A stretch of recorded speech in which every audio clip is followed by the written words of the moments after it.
El objetivo de esta unidad es que aprendamos cómo se puede, pues, básicamente le llamamos estimar este tipo de, estas propiedades de los materiales. Um, Estas tres ya las hemos trabajado, ya las hemos visto en otras clases, las hemos visto porque las utilizamos de manera práctica. Esta es la viscosidad, esta es la conductividad y este es el coeficiente de difusividad. Estos, si tienen experimentalmente con qué jugar, se pueden determinar. De hecho, no estoy completamente segura, pero es muy probable que sí. Pero casi seguro que en algún ejemplo de la unidad pasada yo les pedí que calcularan la conductividad. La verdad es que no me acuerdo, pero es muy probable que sí se los haya pedido.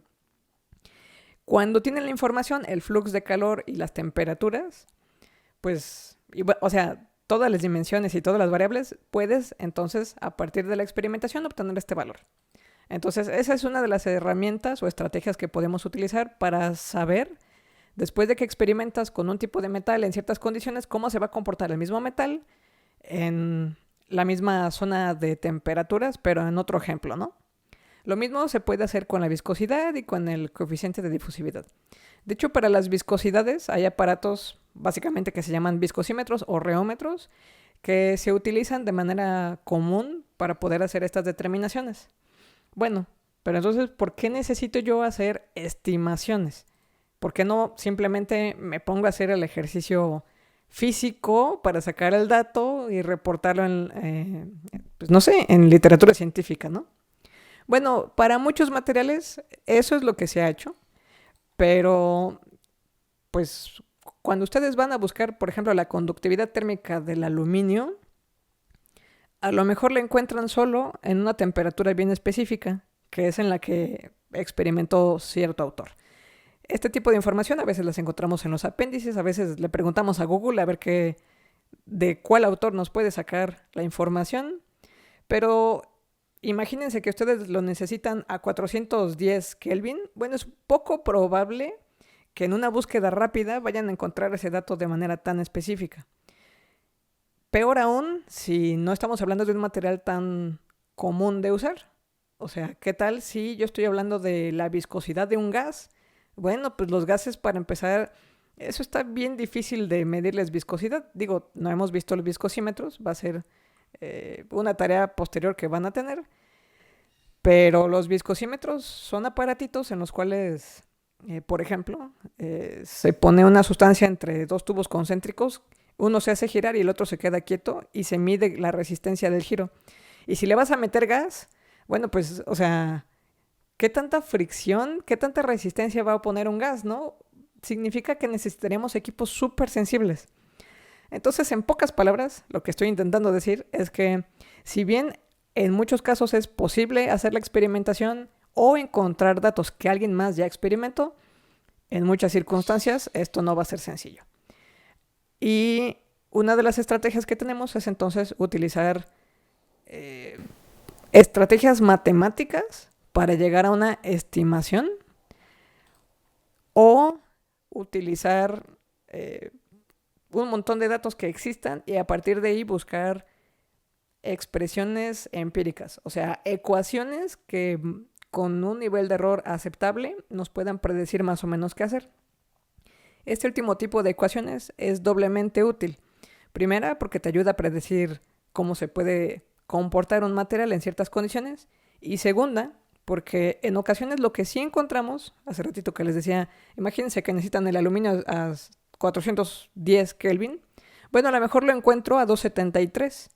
Pero si a partir de ecuaciones matemáticas yo veo cómo va modificando su comportamiento, entonces puedo utilizar las formulaciones que voy a ver en esta unidad para ajustar desde la información que sí encuentro a la literatura a las condiciones específicas de presión y temperatura que voy a utilizar. Entonces, hacia allá va esta unidad.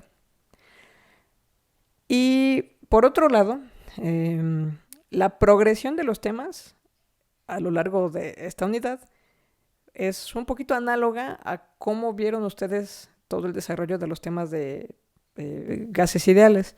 En principio, idealmente les cuentan un poquito sobre la teoría cinético-molecular, que es la que vamos a revisar aquí, que les comenté que sería bueno que leyeran un poquito antes de esta clase. A partir de esta teoría cinético-molecular, pues entre eso y que hubo quienes hicieron experimentos, se llega a ecuaciones sencillas, ¿no? Que son las que utilizamos Gay-Lussac, Boyle y la teoría de gases ideales, que como tal conjunta todas estas, ¿no? Ok, pues eso está muy bien. Nos enseñan gases ideales en química general y luego resulta que, pues por supuesto que como los gases ideales se basan en estos postulados que no son del todo correctos, pues no siempre estamos realmente en el comportamiento que nos indica la idealidad y hay que empezar a hacer ajustes. Entonces, el siguiente paso es ver en la realidad cómo se empieza a comportar cada una de las especies y a partir de eso se ajustan ciertos modelos. Esos modelos se llaman empíricos. Y así es como luego nos enseñan que existe la ecuación de Van der Waals y luego otras más complicadas, ¿no? Las de coeficientes viriales y esas cosas. Y bueno, tenemos entonces un juego de ecuaciones que podemos utilizar dependiendo de las circunstancias. Más o menos esa es la misma progresión que vamos a hacer aquí. Primero les platico un poquito sobre teoría cinético-molecular. Vamos a hacer hoy algo así como 2 demostraciones que van juntas, pero que al final de cuentas se basan totalmente en la teoría cinética molecular de los gases. Y a partir de esta demostración de hoy vamos a tener expresiones para obtener viscosidad, conductividad y difusividad en gases, en condiciones ideales. La siguiente clase empezamos a hacer los ajustes, así como hubo primeros ajustes de gases reales. Bueno, pues esas expresiones que encontremos hoy les vamos a empezar a hacer ajustes, dado que pues en realidad no todos los postulados de la teoría cinética molecular se sostienen. Los primeros ajustes, digamos que son correcciones finas, no sé si es la palabra correcta, pero son correcciones al modelado que vamos a ver hoy. Y luego está todo el grupo de ecuaciones que llamamos ecuaciones empíricas, que esas son realmente las que más van a utilizar de aquí al resto de su carrera. La razón por la que les explicamos todo, pues es para que no digan así como que, ay, mira, magia, aparecieron estas ecuaciones, ¿no? Sino que pues hay una secuencia lógica que sugiere por qué estas ecuaciones tienen la forma que tienen, más o menos. Entonces, el bottom line es que prácticamente las últimas ecuaciones de la unidad son las que más van a utilizar.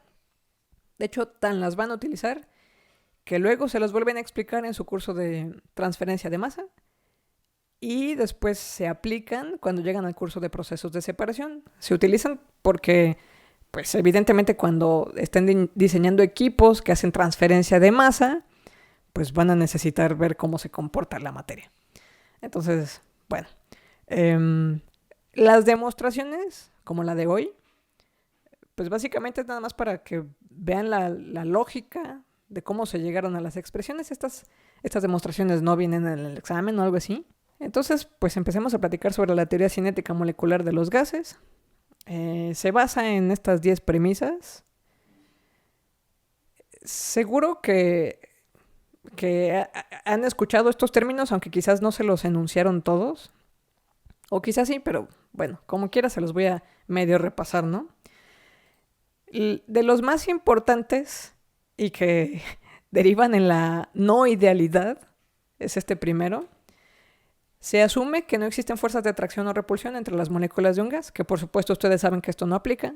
O sea, las primeras correcciones que se hicieron, que es Van der Waals, tal cual se basa en decir, ay, pues es que, ¿qué creen? Que no es cierto, ¿no? Otra de las suposiciones en las cuales se fundamenta la teoría cinético-molecular es que los gases se mueven siempre en línea recta. De esto creo que no hay mucho que argumentar, excepto que estas líneas rectas pues estarán en función del hecho de que haya o no atracción o repulsión entre las moléculas. Se asume, se considera que todas las moléculas siempre están en movimiento y que tienen choques. Aquí siempre hay una confusión en los términos, choques elásticos y inelásticos. Uno de los dos tipos de choques implica, por ejemplo, cuando ustedes juegan tenis o cualquiera de estos deportes con raquetas y pelotas. Típicamente cuando tú le das un raquetazo a la pelota, la pelota se deforma y eso significa que parte de la energía se consume en la deformación del material y no solamente en el desplazamiento que esperas que tenga la pelota. Lo que se pretende cuando hablamos de la teoría cinética molecular es la idea de que en realidad la energía no se está perdiendo en los choques, sino que más o menos se conserva íntegra. Si nos vamos al extremo opuesto de que se consume energía en los choques, pues entonces nos estamos orientando a estas cosas filosóficas de que, pues el universo en algún momento se va a acabar de enfriar y se va a quedar, no sé, quieto y congelado porque nos vamos a quedar sin energía, ¿no? Bueno, esos son los extremos. En lo que se basa la cinética molecular es que la energía se conserva en estos choques. Y bueno, este tema del movimiento de las moléculas normalmente lo asociamos a la temperatura. Lo digo de distintas formas en estos 3 puntos, pero básicamente la idea es la misma. Si estamos hablando de un material que está a muy alta temperatura, bueno, lo que sucede de manera microscópica es que las moléculas necesitan moverse mucho. A la hora que se mueven, pues eso como consecuencia deriva en que hay choques entre estas moléculas. A mayor temperatura, más choques. Y si el volumen es constante, bueno, pues esto en consecuencia lo vamos a poder ver como la presión en las paredes del volumen.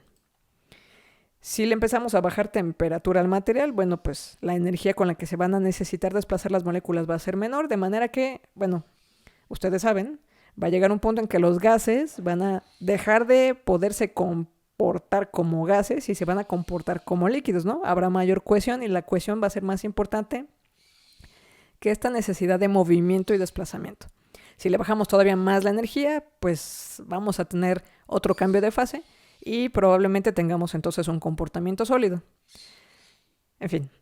Y la otra cosa relacionada con el tema de la energía en las moléculas, en las partículas. Si la energía cinética es constante y el volumen es constante, pues la temperatura va a ser constante, ¿no? Todo es constante. Si 2 de las variables quedan fijas, la tercera queda fija. Eso es parte de lo que aprendimos también cuando nos platicaban estas primeras ecuaciones de gases ideales, ¿no? Gay-Lussac, Boyle, etc. Luego se asume que todas las moléculas de gas tienen forma esférica, una esfera perfecta y rígida, con un diámetro d. Esto también es, pues ya sabemos, incorrecto. Si alguna vez han visto pues representaciones de las moléculas, por ejemplo, del agua, pues no tiene cara de esfera, ¿no? Es una cosa así medio abierta, medio extraña. Y luego es polar, entonces los electrones se van más de un lado que del otro. Bueno, total que no son esferas. Pero para fines prácticos, cuando hablamos de la teoría cinética molecular, todavía no se sabía todo esto. Entonces, este es uno de los postulados en los que se basa. Dependiendo del material, es el tamaño de la esfera. Entonces, el hidrógeno será la esfera más chiquita, mientras que si nos vamos a un gas de... pues, ¿qué será? Bueno, de oxígeno, para no irnos a una cosa muy extraña, pues tendrá que ser una esfera más grande de diámetro mayor. En cualquiera de los casos, aun si fuera un gas que estuviera ubicado muy al final de la tabla periódica, lo que se puede asumir es que el volumen de las moléculas es pequeñito, es despreciable si lo comparamos contra el volumen total macroscópico en el cual estamos conteniendo el gas. Y un poco continuación del tema de la energía y las colisiones, aparece este concepto que es el recorrido libre medio. Básicamente lo que dice es que pues es la distancia que podemos medir en promedio entre 2 colisiones. Este es importante porque acá yo les presento la escritura, básicamente la descripción de la ecuación de velocidad. De hecho, si se fijan, está escrita tal cual. O sea, esta es velocidad, es igual a distancia sobre tiempo. Esta es la ecuación de toda la vida. Nada más está despejada para el término de tiempo. Entonces nos dicen el tiempo para viajar esta longitud L, pues es nada más el despeje, ¿no? Aquí nomenclatura. Esta L es el recorrido libre medio. T asterisco pues es tiempo. Y esta C asterisco es la velocidad. Yo no sé, sinceramente, por qué en física se usa tanto la C para las velocidades, pero casi siempre que vean una C es una velocidad. La C clásica, bueno, para mí es la más frecuentemente utilizada, es velocidad de la luz. Pero si están hablando, por ejemplo, de mecánica de fluidos y ven una C en fórmulas, muy probablemente sea una velocidad del sonido. Y bueno, en este caso, esta C asterisco es una velocidad del movimiento de las moléculas. Y algo importante que, pues sí, esto realmente se utiliza en muchas áreas del conocimiento, pero aquí específicamente es importante. Los elementos individuales, o sea, una molécula de gas, pues ni la podemos ver. Para empezar, cuando hicieron todos estos postulados, tenían menos tecnología que ahorita, entonces menos las podían ver. Pero aún si las pudiéramos ver, realmente hacer el seguimiento de una sola partícula no es trivial, no es sencillo. Las simulaciones en las que se hacen este tipo de seguimientos, pues sí tienen su chiste.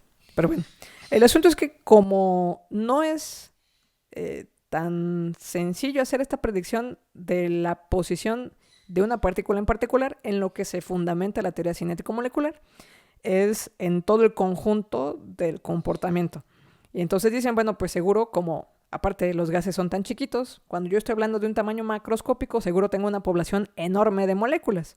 Y si son muchas moléculas formando mi población, entonces los análisis estadísticos que yo haga, pues sí van a ser razonablemente válidos. Y esto, pues es como nociones de estadística que seguro ustedes ya saben. Si yo, por ejemplo, dijera, yo quiero saber cuál es la temperatura promedio de los estudiantes de ingeniería química, y nomás le pregunto a 2, pues claro que mi investigación no va a ser válida, ¿no? A lo mejor latino al que mide 1,56 y el que mide 1,65, y ya según yo el promedio es 1,60, y claro que no. Para que una estimación estadística sea válida, pues necesitamos tener una población suficientemente grande, pero, insisto, cuando hablamos de teoría cinética molecular, en general pensamos que hay un montón de gases, aunque sea un volumen no tan enorme, y que sí se va a poder hacer estas estimaciones. Aquí empiezan un poquito las complicaciones. Es una demostración larguísima, que parecen 2 pegadas. Sí, quizás lo más correcto sería decir que son 2 demostraciones pegadas. Entonces, bueno, espero no confundir a nadie y nada más que me tengan poquita paciencia. Estos términos los empezamos a platicar a inicios de la unidad pasada. Entonces, bueno, esto de aquí se llama concentración. La concentración de cualquier cosa. Dejen aquí les pongo. Bueno, no. Sí, lo voy a poner. Por ejemplo, imagínense que yo estuviera hablando de una concentración molar. Bueno, pues entonces serán moles por litro o una cosa así, ¿no? Si yo quiero hablar concentración másica, pues entonces serían kilogramos por litro. Si yo quisiera hablar de concentración de humanos, pues serían personas por volumen de espacio. En fin, yo puedo hablar de concentración de cualquier cosa. Por eso es que utilizamos estos términos genéricos. Para fenómenos de transporte, estas propiedades, bueno, se van a relacionar con variables que podemos medir y que tienen que ver con, pues, estas entidades que se transfieren, ¿no? El calor, la masa. Espero que no se oiga tan fuerte los gritos de los pericos. El calor, la masa o el momento. En fin. Esta letra de aquí, cada semestre pregunto si alguien se acuerda cómo se llama y luego se me olvida buscarla yo. Esta yo la vi por primera vez en el diccionario fonético. O sea, si ustedes agarran un diccionario inglés-español, normalmente viene la palabra en inglés, cómo se pronuncia, escrita con este tipo de letras, y luego ya la definición, ¿no? Este de aquí, yo le digo AE, porque nunca me acuerdo de buscar el nombre, si es que tiene otro nombre. Si buscan la palabra cat, gato, la van a ver. Sugiere hacer una boca de E, pero pronunciar A, y es una vocal larga, ¿no? Cat, así medio raro. Entonces, bueno, por el resto de la explicación le seguiré diciendo AE, lo cual espero que sea suficientemente claro para todos. Luego viene la definición de flujo y la de flux, que estas las platicamos también al inicio de la unidad pasada. Flujo es cuánto de cualquier propiedad puedo contabilizar en una unidad de tiempo. Para contabilizarlas, típicamente utilizamos derivadas, así como hay una derivada de de posición con respecto a tiempo, y eso sería de x con respecto a tiempo. Esta velocidad nos la pudiéramos aterrizar como un flujo de cosas, ¿no? Un flujo de individuos o de cualquier propiedad. Bueno, espero esto haya sido razonablemente claro. Esta psi es la misma psi de acá arriba de propiedad. Y luego, para sacar el flux, la definición es siempre que tengas un flujo lo divides entre área y ya tienes el flux. Por lo tanto, utilizo esta misma definición del flujo, la divido entre el área y ya está. Como esto es flujo, bueno, pues lo utilizo aquí, le divido toda esa expresión entre área y ya está. Ese es el flux. Para poder trabajar con esta expresión en mi demostración, realmente lo que quiero es que aparezca el término de concentración, porque todos los fenómenos de transporte los manejo y se los voy a mostrar un poquito más adelante, los manejo con concentraciones. En algún momento a ver, dejen primero les hago el spoiler. Yo quiero llegar a esta ecuación de aquí. Esta ecuación es flux, me va a relacionar concentraciones y me va a relacionar estos términos de la teoría cinética molecular que les acabo de mostrar en la lista, ¿no? Esta se llama recorrido libre medio y este de acá es la velocidad. Yo intento llegar con la demostración a esta ecuación de aquí, porque entonces yo voy a poder decir, bueno, entonces con los términos de la teoría cinética molecular, yo voy a poder sacar el coeficiente que multiplica aquí mis expresiones de fenómenos de transporte. Y entonces, para cada uno de los casos, calor, transferencia de momentum o transferencia de masa, yo voy a poder traducir esto en números que puedo calcular con estas ecuaciones. Para poder hacer eso, yo necesito que esta sea como la ecuación base.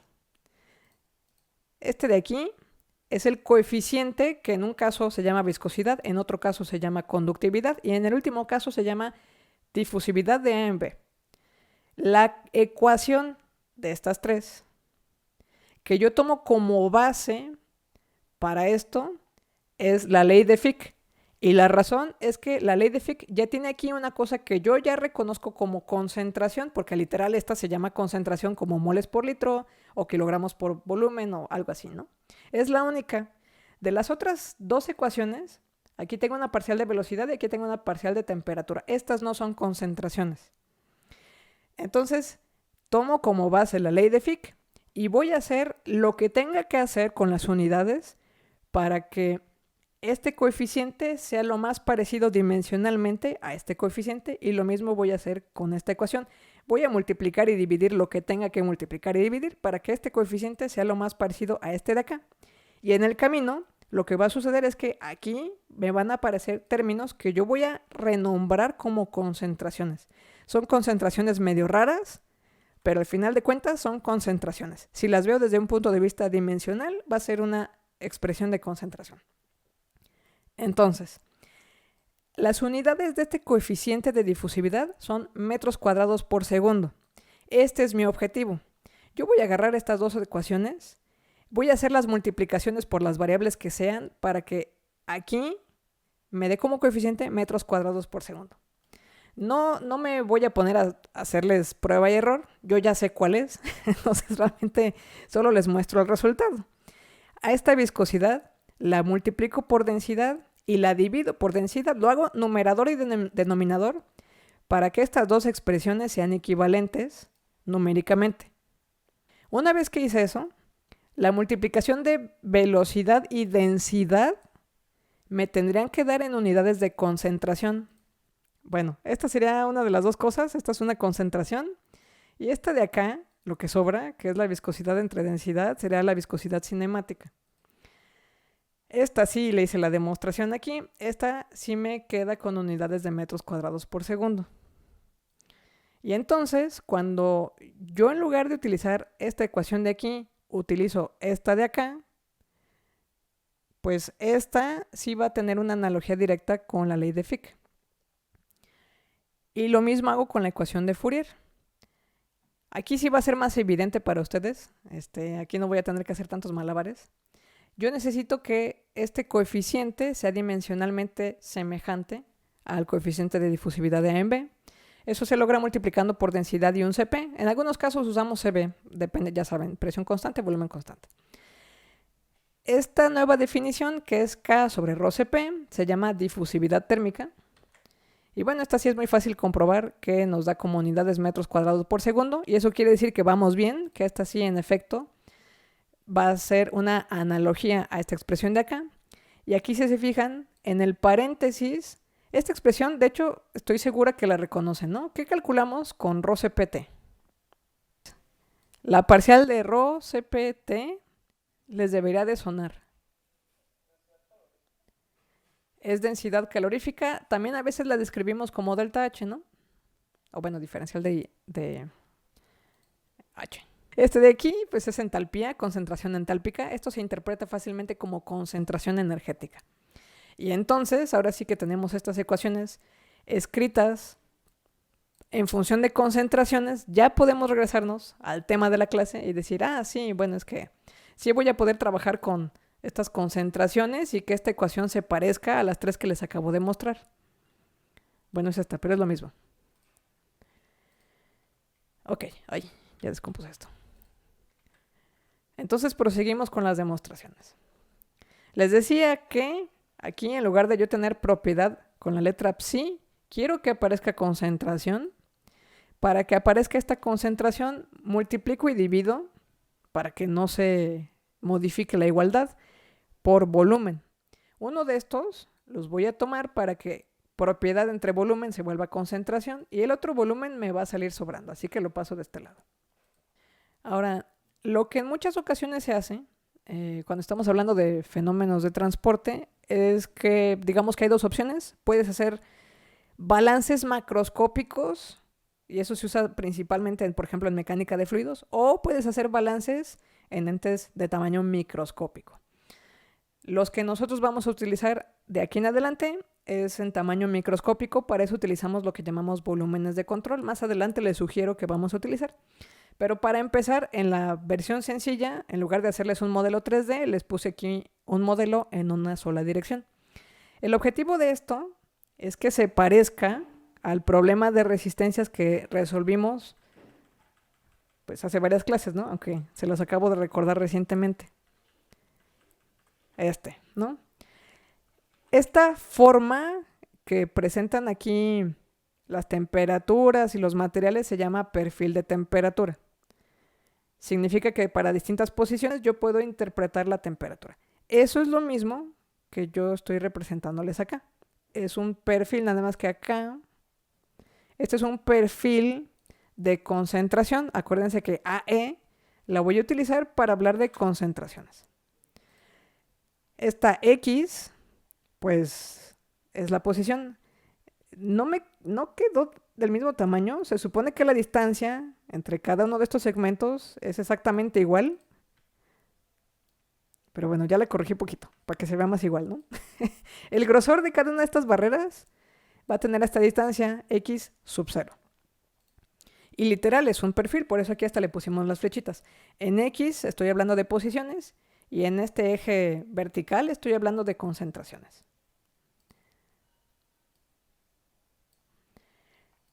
Estamos hablando de posiciones muy chiquitas, tan chiquitas que realmente lo que vamos a discutir es cómo entre molécula y molécula se van a transferir las propiedades, cómo se va a contagiar, cómo una molécula, esta concentración energética se la va a pasar a su vecina y así sucesivamente.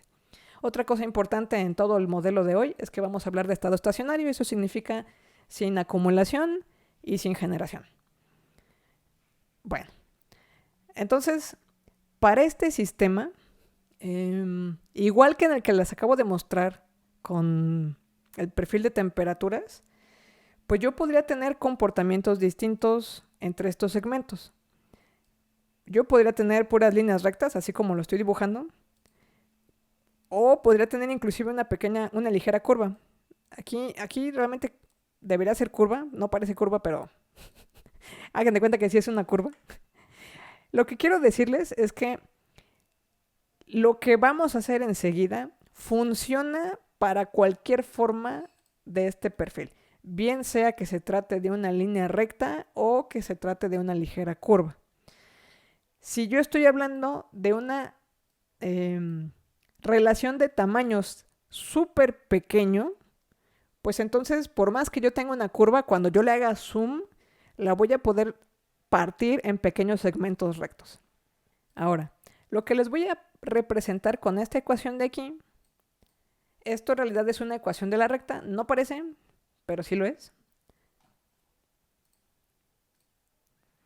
Esta es una ecuación y igual a b más mx, donde b es el intercepto, esta es la pendiente, y estoy hablando de esto, y esta x es esta x de acá. Ok, ¿cómo es que esta expresión termina convirtiéndose en esto? Cuando yo hablo de una ecuación de la recta, digo, hay más de una manera de platicarlas, ¿no? Las han visto varias veces en su vida académica. Que si tienes dos puntos, puedes entonces definir toda la ecuación y extenderte para cualquier punto infinito entre esos, o extrapolar inclusive, ¿no? O que si tienes la pendiente, viceversa. Punto y pendiente o dos puntos son suficientes para que tú puedas predecir qué va a suceder. En fin, aquí el asunto es que yo voy a tomar como base información de este punto de aquí, esta coordenada. Esta coordenada es la posición x y más 1 con su correspondiente a e y más 1. Si ubican que si esto fuera un plano cartesiano, esto sería una coordenada, ¿verdad? Entonces, si yo tomo de inicio este punto de aquí, si yo conozco la pendiente, entonces podría predecir dónde va a caer este otro lado de mi línea recta. Ok, entonces me voy por partes. Primero voy a definir la pendiente. La pendiente toda la vida me han dicho que es la diferencia, el crecimiento de los deltas, ¿no? Típicamente es delta x entre delta y. Bueno, en este caso, ¿dónde está la flecha? En este caso no se llama delta x, se llama así. Ay, eso me pasa por floja. ¿Dónde está esa letra? Creo que ni está aquí. No está aquí porque no es del alfabeto griego. Bueno, le voy a poner ay. Ya sé que no está bien escrita, pero ustedes síganme la corriente. Entonces, esta sumatoria de puntos AE, pues se construiría, evidentemente, con las posiciones, así como hay x2 y x1, con la nomenclatura que yo estoy utilizando aquí, pues literal, son estas de acá. Estaba más fácil hacer esto. Así que esta posición de la coordenada AE y con su XY, que conforman este lado de la expresión, me va a permitir construir la pendiente como juego de la coordenada AE y más 1, X y más 1. El punto de partida para hacer esta predicción que estoy proponiendo es empezar la línea recta desde aquí, AE y más 1. Yo quiero saber cómo se va a comportar en Y, por eso doy como información una Y original. Luego aplico la pendiente y esta pendiente va a tener que estar multiplicada por x, ¿no? Así es como dice la ecuación de la recta que se comporta. Esta x típicamente es una variable. Bueno, yo quiero saber cómo va a brincar, cómo va a cambiar desde aquí hasta llegar al punto en el que yo moví esta distancia, que es la distancia homogénea que voy a estar utilizando para todo mi diagrama. Es la distancia x sub 0. Voy a tratar de decir eso de otra forma. Como estas plaquitas microscópicas son del mismo tamaño y yo quiero ver cómo cambia esta propiedad del material, si este es mi punto de partida y están divididas por la misma distancia, Entonces yo voy a pedirle a mi pequeño modelo predictivo que me diga, bueno, pues en este x sub 0 dime cuánto brinco, ¿no? ¿Funcionó mejor esa explicación? Y dimensionalmente también van a corresponderse. Esta de aquí pues será unidades de concentración, unidades de concentración. Y esta, para que solo sean unidades de concentración, pues estas longitudes o posiciones se van a tener que eliminar de manera mutua.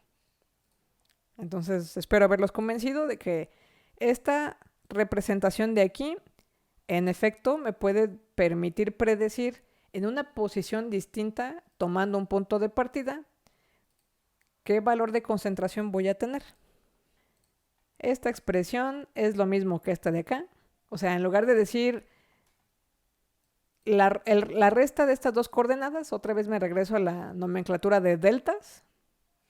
Y si estoy diciendo, todo el tiempo estoy diciendo que este es un balance de tamaño micro, porque estoy viendo la separación entre espacios moleculares. Bueno, pues esto es realmente una definición de una derivada, ¿no? Estos signos menos no aportan aquí, déjense los quito. Confunden más de lo que ayudan. Ok. La diferencia entre estas dos posiciones me da esta diferencia de aquí, que es una pendiente, y si estoy hablando de distancias súper pequeñitas, pues entonces esto es una derivada, ¿no? Entonces lo puedo sustituir como derivada y de una vez este término de aquí lo paso al otro lado restándose. Esta ecuación la voy a guardar, la voy a usar más adelante, más de una vez. Pero ahora cambio poquito el enfoque de la demostración. Yo ya sé, de manera empírica, que si tengo una alta concentración, por ejemplo, de cloro, pues va a tender a difundirse hacia donde tengamos una menor concentración. Lo mismo sucede si, por ejemplo, tú tienes una paleta de dulce, como estas Tootsie Pop, que son como semiesféricas, y lo metes a un recipiente con agua, bueno, pues la concentración se va a empezar a difundir del centro, donde tienes la esferita o la paleta, hacia las orillas del vaso, ¿no? Ok. Esto lo representamos simbólicamente como esta proporcionalidad, ¿no? El flux es proporcional, siempre es proporcional a la concentración. Ya sabemos matemáticamente que estas proporcionalidades se pueden eliminar si yo lo sustituyo por una igualdad y una constante de proporcionalidad. ¿Qué voy a hacer con esta constante de proporcionalidad? Bueno, pues para eso sirve esta demostración. Yo puedo tomar, me voy a regresar a este dibujo de aquí. Yo puedo tomar dos puntos distintos si la zona que me interesa analizar es esta zona blanca.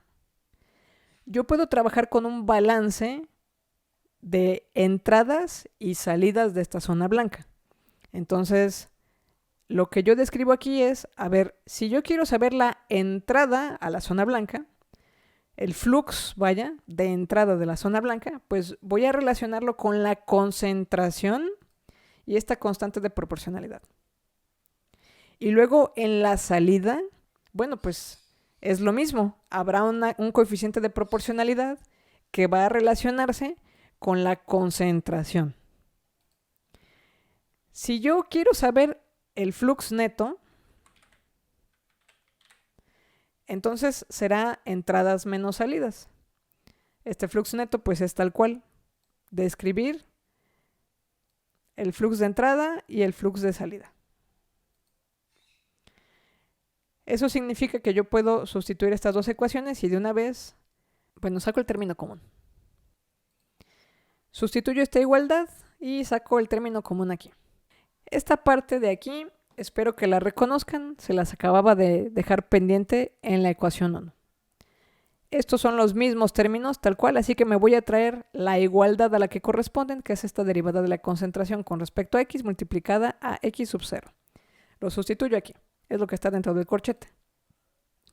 Ya sabemos, estas ecuaciones solo funcionan para corresponder a la realidad si yo aquí le pongo un signo menos.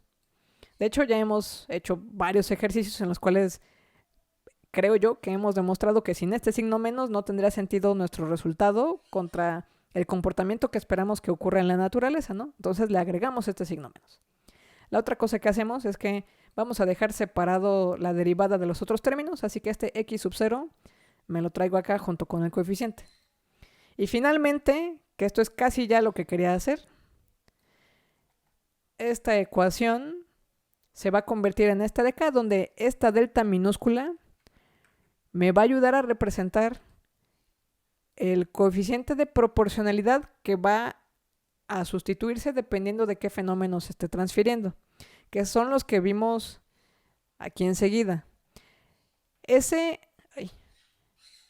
delta minúscula en algunos casos va a ser este de acá, esta alfa, porque es el coeficiente que se forma aquí.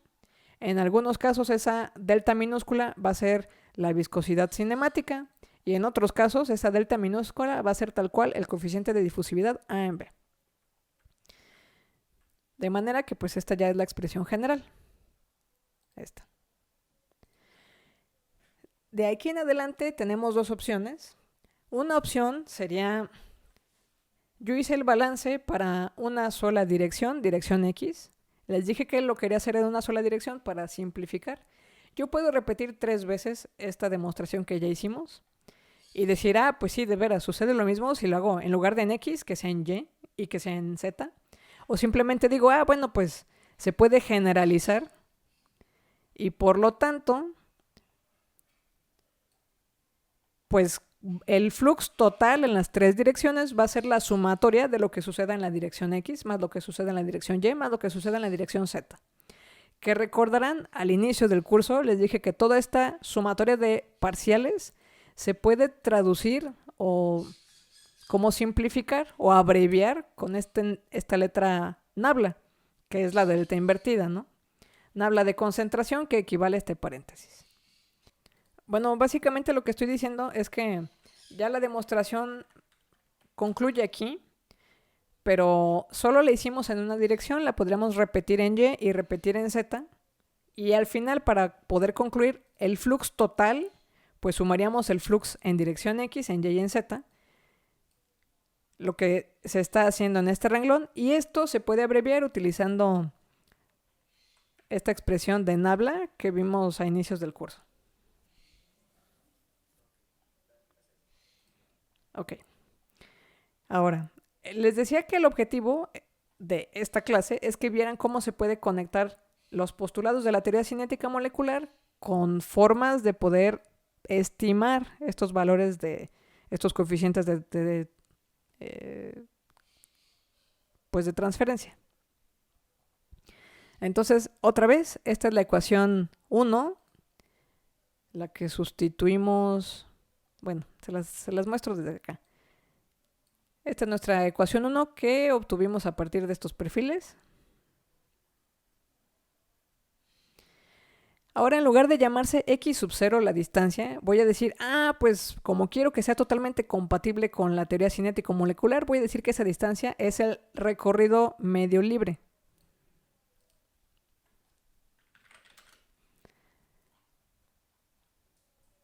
Esto de aquí, este x sub 0, en realidad va a ser L.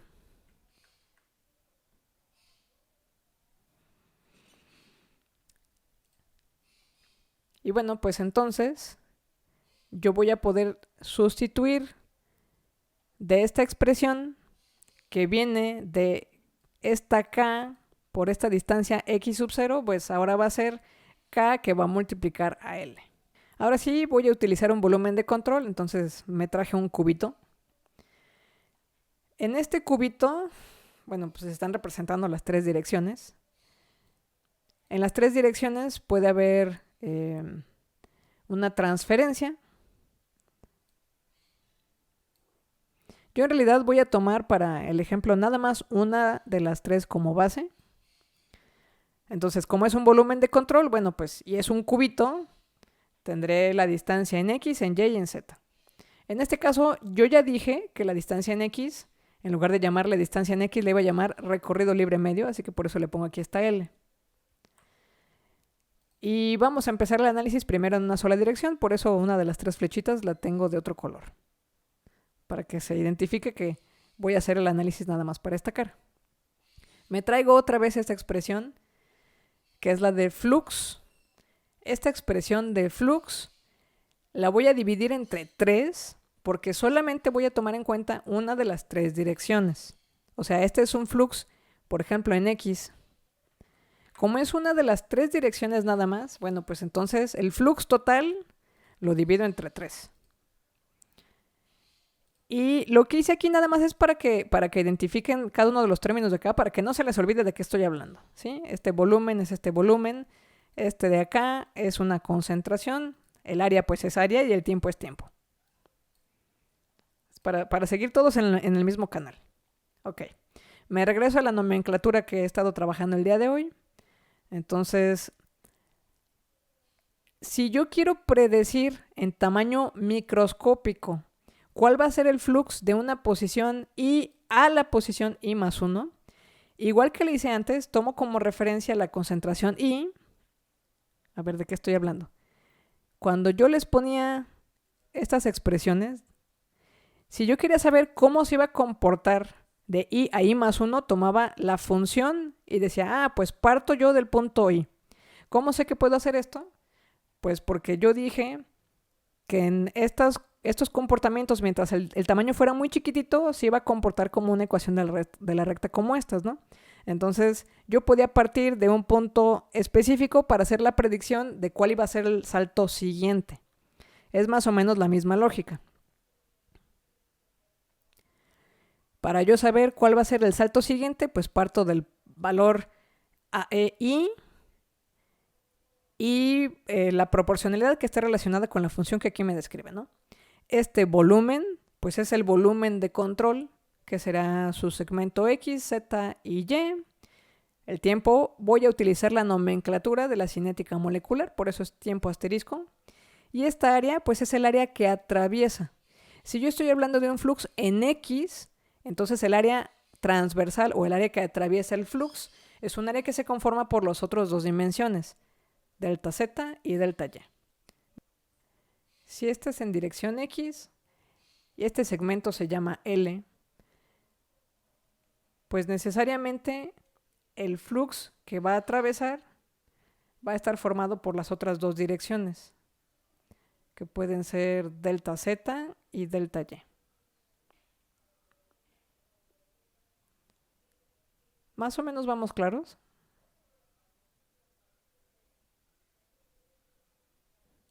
Una vez que ubicamos eso, pues estos terminan siendo términos común, delta Z, delta Y, van a desaparecer. Nos quedamos nada más con estos términos de aquí.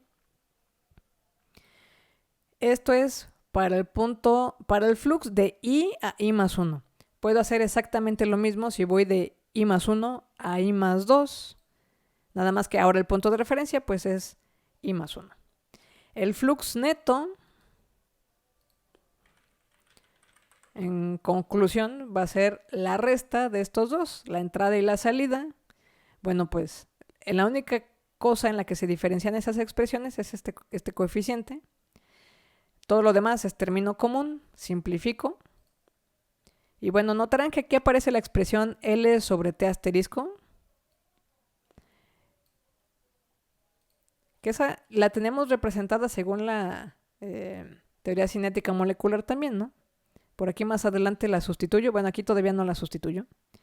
Lo primero que hago es esta resta de AEI más 1 menos EI. La ecuación 1 que teníamos por acá me decía que lo puedo sustituir completamente por este término. Esta X sub 0 la estoy trabajando como L, entonces le pongo aquí esta L por la derivada. Y ahora sí, en el siguiente paso, esta L sobre T, que es distancia sobre tiempo, pues le llamo velocidad, la velocidad según la teoría cinética, que es esta C asterisco. Y por fin terminamos. Este coeficiente que puse aquí en verde será la representación de esta delta minúscula, que es justamente la concentración, dependiendo del fenómeno del que yo esté hablando, si es concentración de momentum, la concentración que es concentración a secas o concentración energética que es ρCpt. Y bueno, la teoría cinético-molecular además nos da definiciones de cómo calcular esta longitud y esta velocidad, que son estas de acá. Dependen de pues, la constante de gases ideales, del peso molecular y del tamaño de estas esferas presumiblemente perfectas que se forman dependiendo del tipo de gas. Otros valores que se utilizan, bueno, el número de Avogadro, la presión absoluta siempre, temperatura absoluta. Y a partir de esta igualdad y estas definiciones, ya voy a poder, ahora sí, predecir viscosidad, conductividad y difusividad para gases ideales, que eso es inmediatamente lo que sigue. Para viscosidad, dijimos que el coeficiente que apareció es la viscosidad cinemática, es este de aquí. Si yo lo que quiero encontrar es viscosidad, no viscosidad cinemática, bueno, pues entonces voy a tener que despejar viscosidad de aquí. Entonces, esta viscosidad es esta densidad multiplicada por esta delta. La delta acabamos de concluir que es igual a esta expresión de aquí. Y cada uno de estos términos lo puedo simplificar utilizando la teoría cinético-molecular. La densidad, bueno, pues es este corchete, es densidad para gases ideales. Esta L es este corchete y esta de acá es la expresión de velocidad.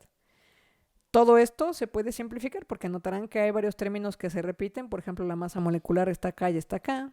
R aparece en los 3 términos de los corchetes. La temperatura también aparece más de una vez. Entonces, haciendo toda la álgebra y simplificando, nos queda esta expresión de aquí. Hay que notar que siempre aparece este tercio. ¿Por qué? Porque esto es para una sola dirección, ¿no? Era para el balance en una sola dirección. Y bueno, de esta expresión, lo usual es que se acomoden las variables, las que van a depender de la temperatura o condiciones, presión y temperatura del sistema, y las que van a depender del tipo de material que yo tenga, que en este caso pues es el diámetro del tipo de gas y su peso molecular. Todo lo demás, que son constantes, normalmente lo agrupamos. Entonces, pues la manera de poder obtener una viscosidad estimada de un gas es con esto. Esto utilizando la teoría cinético-molecular. En el caso de la conductividad térmica, el término que aparece cuando hacemos esta analogía es este de acá. K sobre ρCp, que se llama difusividad térmica. Esta difusividad térmica es a lo que se equivale esta delta minúscula. Si yo quiero predecir conductividad, bueno, pues entonces voy a despejar esta esta densidad y este Cp, lo paso multiplicando. Y cada uno de estos términos, otra vez, lo voy a sustituir. Este Cp es este de acá. Esta delta son estos dos términos y el 1/3. Y esta densidad es esta densidad de aquí. Antes de hacer la simplificación, yo puedo verificar que, bueno, recordarán, estos Cp's tienen también una equivalencia para gases ideales, dependiendo de si estamos hablando de gas monoatómico, diatómico, etc., ¿no? Para el caso del gas monoatómico, Cp es igual a 5/2 de R sobre masa molecular. Así que puedo sustituir aquí en lugar de Cp esta expresión. Y bueno, toda esta igualdad, esta expresión grandota ya está resumida aquí. Pero además aquí puedo hacer otra vez aglutinación de términos, ¿no? Junto las que son variables de pues las circunstancias en las que se encuentra mi sistema. La única circunstancia aquí que le puedo cambiar es la temperatura.